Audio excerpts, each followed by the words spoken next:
Olá, e no Fala Mais de hoje, é o programa do Centro de Educação e Assessoramento Popular, o CEAP.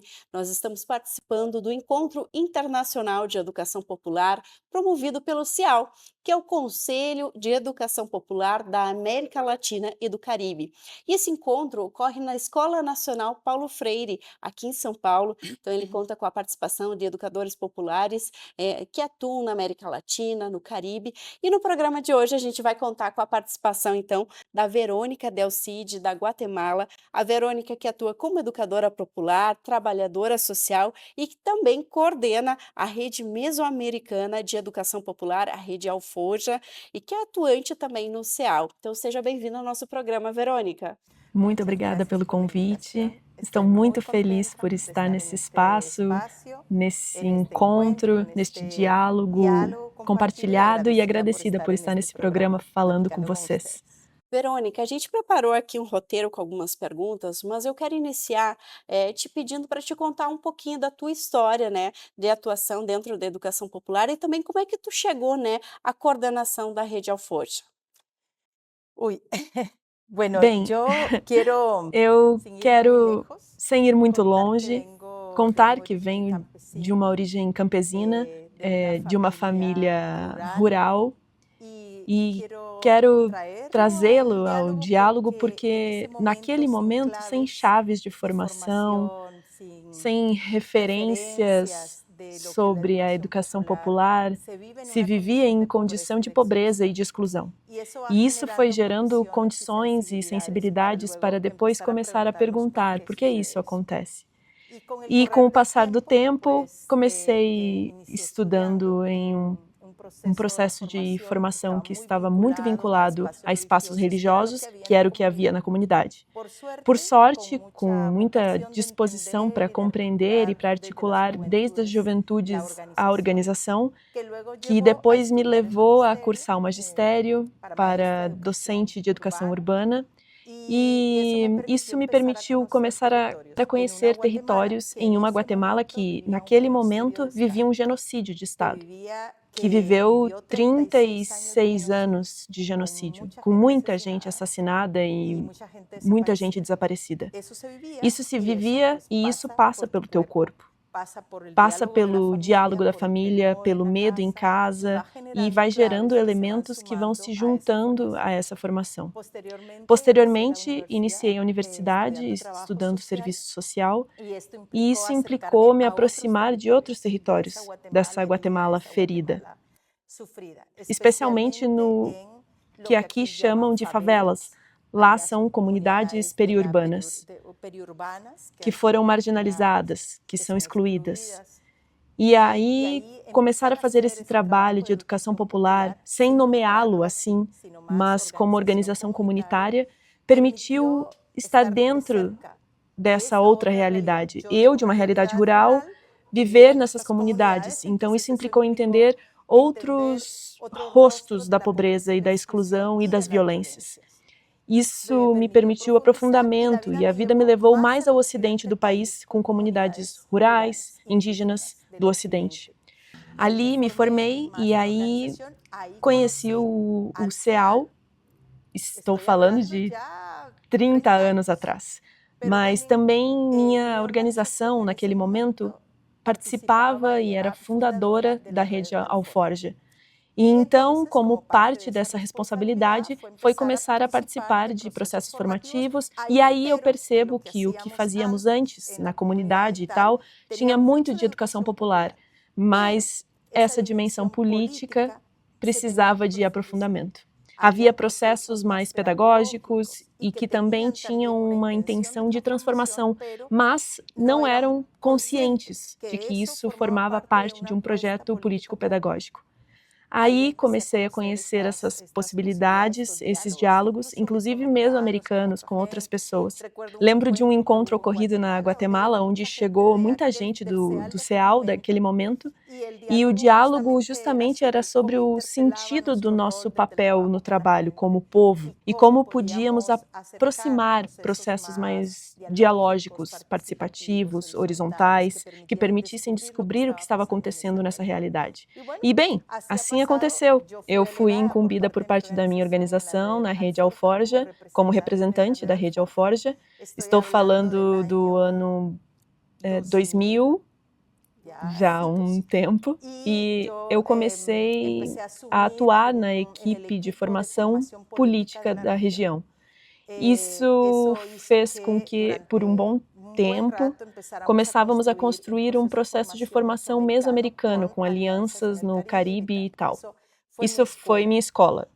E, posteriormente, já em 2016, 2017, assumi a coordenação da Rede Alforja. Foi um processo bastante longo, lindo, realmente lindo, e me permitiu, desde outras bases feministas agora, compreender que essas apostas e essa construção desde a minha juventude, essa construção dessa família rural, essa construção desses diálogos familiares com os avós, com as avós, começam a te formar, começam a te construir outras sensibilidades.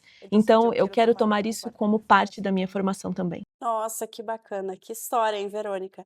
Tu teve a oportunidade de ter diferentes vivências e olhares, né, dos desafios, do que a gente precisa, dos enfrentamentos realmente, né, que a gente precisa fazer dentro da educação popular.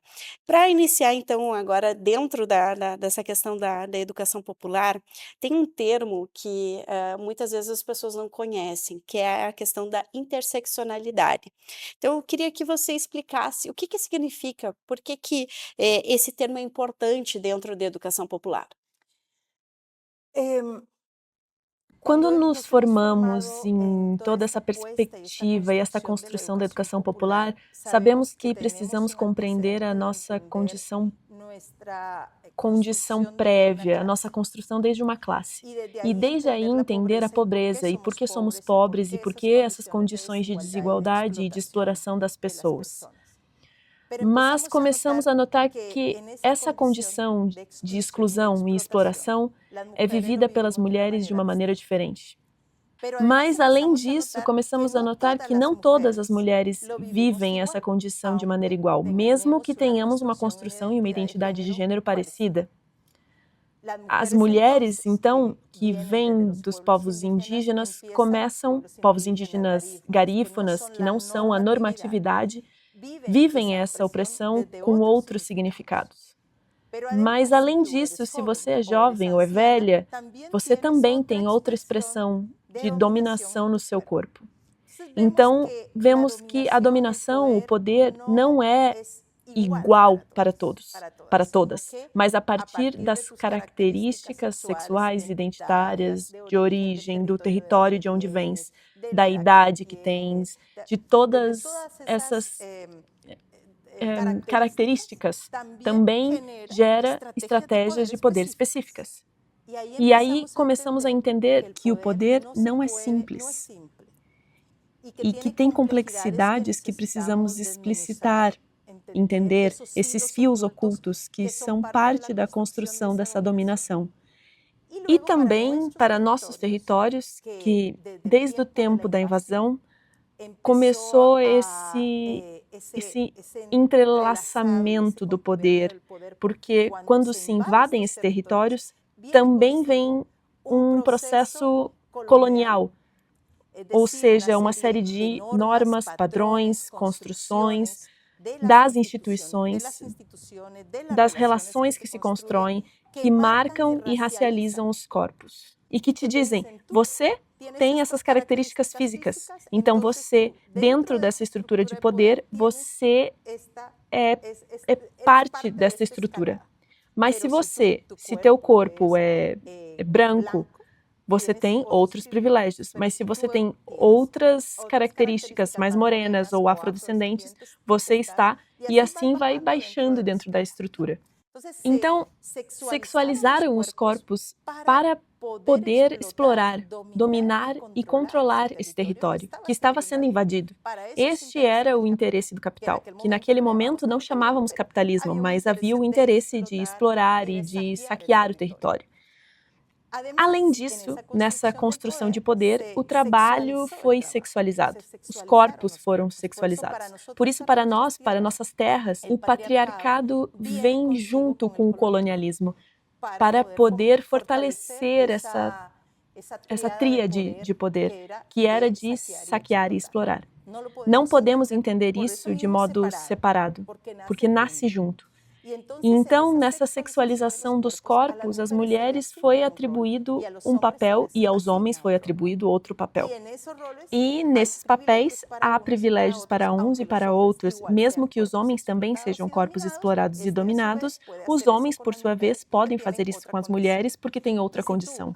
E se você, além disso, vive em um lugar urbano, em um lugar rural, ou se é jovem, ou se é idosa, ou se você é tal, você vai jogando dentro dessa escala de poder. Então, desde essa construção de como nos configuramos historicamente e unidos ao movimento feminista que começou a falar de interseccionalidade, o movimento de mulheres afro que começou a falar de interseccionalidade do poder, nós começamos a ver desde os espaços organizativos que nos davam uma possibilidade de entender essa diferenciação, essa trama. E, além disso, em territórios onde 70% é população indígena, nos permitia entender por que as mulheres indígenas estavam em outra escala de poder, e por que eram dominadas, e por que eram abusadas, inclusive até pela gente que gostava delas. Então, começamos a falar da trança e da dominação, que em nossos termos é a interseccionalidade desse poder. A chamamos de trança porque as correntes vão articuladas. Então, não podemos entender isso como elementos diferenciados ou separados, mas é necessário... Estão interligados. Mas, além disso, porque as mulheres fazem tranças e nossas tranças, que têm muitos fios e muitos cabelos, também representam que em nossos corpos, no corpo de uma mulher, está atravessado toda essa dor, todo esse medo e toda essa culpa que nos deixou a herança colonial. E então, se pensamos em nosso corpo como elemento pedagógico para compreender o poder, encontramos essa interseccionalidade no corpo de cada mulher, no corpo de cada pessoa que foi invisibilizada e que não está dentro da normatividade.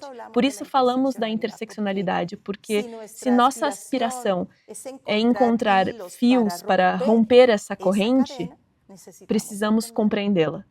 E não podemos pensar só em forma de romper um só fio, sem entender os demais. Precisamos pensar e entender como isso se cruza, como se encadeia, como se estrutura. Então, falando sobre a atuação do feminismo na educação popular, eu queria que você falasse como que a educação popular ela se torna uma prática feminista e decolonial e que projetos que você poderia destacar, né, contar para a gente, né, dessa prática, né, linkando a educação popular com o feminismo. Sim, na Rede Alforja há organizações mistas em que as mulheres estão fazendo processos com as mulheres e há organizações específicas de mulheres. Há algumas organizações que se chamam feministas e há outras organizações que trabalham com mulheres e se afirmam nesse campo. Mas, em todos os processos, há um elemento comum, que é repensar toda a estrutura de poder patriarcal, colonial e capitalista. Conseguimos fazer com que essa trama e essa trança de que falávamos seja parte da composição e dos enfoques de trabalho que se tem. Então, há organizações que trabalham diretamente em territórios indígenas, com mulheres indígenas, que estão fazendo todo o processo de memória histórica para poder entender tudo o que implicou o genocídio do Estado em Guatemala para os corpos e para os territórios das mulheres. E que é fundamental para entender como se estabeleceu o colonialismo nessas regiões. E como hoje em dia, esses mesmos elementos que foram os dispositivos para esse processo de invasão continuam a ser sustentados através da exploração dos bens comuns, o saqueio dos minerais, o controle dos corpos indígenas, o controle dos corpos negros. Não mudou. É exatamente igual, mesmo que agora possamos nomear esses invasores de outras maneiras, com nomes de empresas, etc. Então, se está fazendo todo um trabalho de formação, de reparação, também de trabalho de acompanhamento psicossocial para as mulheres que viveram esses processos de violência. Há organizações e coletivos de mulheres, temos também processos jurídicos que se abriram para reconhecer e gerar processos de justiça para mulheres que foram sexualizadas, violentadas domesticamente e sexualmente no tempo do genocídio. Essas são pequenas vitórias porque são maneiras de dignificar a vida dessas mulheres, dessas que hoje são avós. Isso é um trabalho feminista, embora não seja necessariamente chamado assim, mas é um trabalho que se faz para decodificar o que significa o patriarcado e como esse patriarcado foi a arma fundante dessa exploração desses territórios e que foi parte desse colonialismo que hoje se continua vivendo. Por outro lado, a nível mais nacional, mais latino-americano, temos escolas de formação feminista. Recentemente, terminamos uma escola presencial em Cuba. Nos encontramos em Cuba, estivemos discutindo sobre o que implica hoje em dia as dominações e as violências, mas nos atrevemos a pensar como é o projeto de vida e o projeto de sociedade que sonhamos. Desde os feminismos, construímos desde nós mesmas, mas para o povo, não é só para nós. Então, pensar como pode ser essa sociedade, como pode ser esse projeto político que nos articula, que nos vincula, é pensar nessas condições de vida do povo. E foi muito bonito, porque foi como colocar conteúdo para o que se está pensando quando se fala de organização, o que se está pensando quando se fala de economia, o que se está pensando quando se fala de redes da vida, de como se está imaginando isso tudo. E fomos descobrindo que, mesmo que você esteja no México, esteja no Brasil, esteja em Cuba, há elementos comuns que configuram essa identidade latino-americana, essa identidade caribenha. Foi realmente um encontro maravilhoso, porque, além disso, dançamos, nos divertimos, tivemos momentos de poesia, de música, outras formas de sentir e pensar a vida e de construí-la. Também debatemos sobre nossas espiritualidades, porque somos pessoas espirituais e nossas místicas são parte dessa expressão. Então, viver hoje os feminismos, desde a educação popular, passa por fazer esses processos educativos, compreendendo e decodificando aquilo que foi parte da nossa construção como mulheres e como corpos dissidentes. Mas também implica sonhar, pensar, construir e dimensionar politicamente nossa proposta. Significa estar nas mobilizações, acompanhar e ser parte de outros sentidos, de outros movimentos sociais. Em Guatemala é muito forte a mobilidade dos povos indígenas e dentro desses povos indígenas também estão as mulheres mestiças, onde queremos defender a água, queremos defender o território, e isso é feminismo. Isso também é parte do feminismo. Os processos jurídicos que já mencionei são partes de uma expressão feminista, porque leva em si o sentido de decodificar o que significa o patriarcado e o machismo como relações e construções de poder. Mas que, além disso, tenha uma posição de classe e tenha o interesse de decodificar padrões coloniais que ainda estão instalados. Então, não podemos dizer que viver o feminismo é só de uma maneira ou outra. Acreditamos que hoje há uma diversidade de expressões, há momentos para pensar, para celebrar, e há momentos de luta na rua, que é fundamental, que é importante. E também de construir conhecimento. Esta dimensão é muito linda, porque temos um esforço de recuperar as histórias das mulheres. Porque acreditamos que as mulheres, mesmo em nossas organizações, que tiveram uma inspiração emancipadora, também